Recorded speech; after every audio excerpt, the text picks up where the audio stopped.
jin qaysi tilda gapiradi? Jin qaysi diyorda yashab turgan bo'lsa, o'sha diyori tilida gapiradi. O'zbekistondagi jinlar o'zbek tilida gapiradi, Qozog'istondagi jinlar qozoq tilida gapiradi, Xitoydagi jinlar Xitoy tilida, Rossiyada yashaydigan jinlar rus tilida gapiradi.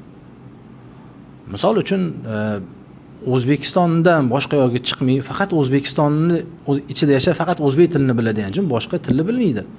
Ba'zi bir jinlar oldin boshqa o'lkalarda ham yashagan bo'lsa, bir qancha tillarni bilishi mumkin. Bu juda qiyin, aqlga sig'maydigan narsa emas. Oddiy narsa bu. Ya'ni jinlar ham xuddi insonlarga o'xshagan. Insonlarni bir qancha tilni biladiganlari bor, faqat bitta tilni biladiganlari bor. Jinlar ham shunaqa. Meni tajribamda bir yosh kelin-kuyovni o'qidim. O'zbek. Ular Turkiyada yashashgan. Turkiyada yashaganda ayolning ichiga, haligi birodari ayolning ichiga jin kirib qolgan, oshiq jin. Jin turk tilida gapiryapti, o'zbek tilini umuman bilmaydi. Yoki bitta bemori ruqiya o'qiganda rus tilida gapiradigan jinlar bo'lardi. Yoki bitta birodari o'qiganman, o'zbek bola, Amerikaning fuqarosi, uylangan, hali ayolni Amerikaga olib ketmayapti, ovusini sehr qilyapti, Amerikadan jinlar kelyapti, jinlar ingliz tilida gapiryapti. Yoki umuman bitta qizni Qozog'istondan bitta qiz keldi, o'qidim, ichidagi jin ingliz tilida gapiryapti.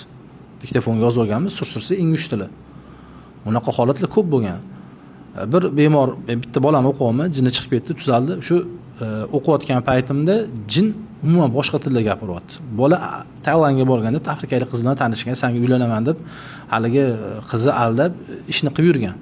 Keyin u qiz uylanmashini bilganidan keyin alamda sehr qilgan. U qiz o'zi sehrgar qiz bo'lgan. U qaysida gapiryapti? Ayni desam, ana bola aytayapti. O'sha Tailandda mana shunaqa holat bo'lgan edi. O'sha qiz tilida gapiryapti, deyapti. U bolani o'zi bilmaydigan til. Ya'ni tajribada bunaqa holatlar bo'lib turadi. Bu yani aqlga sig'maydigan narsa emas.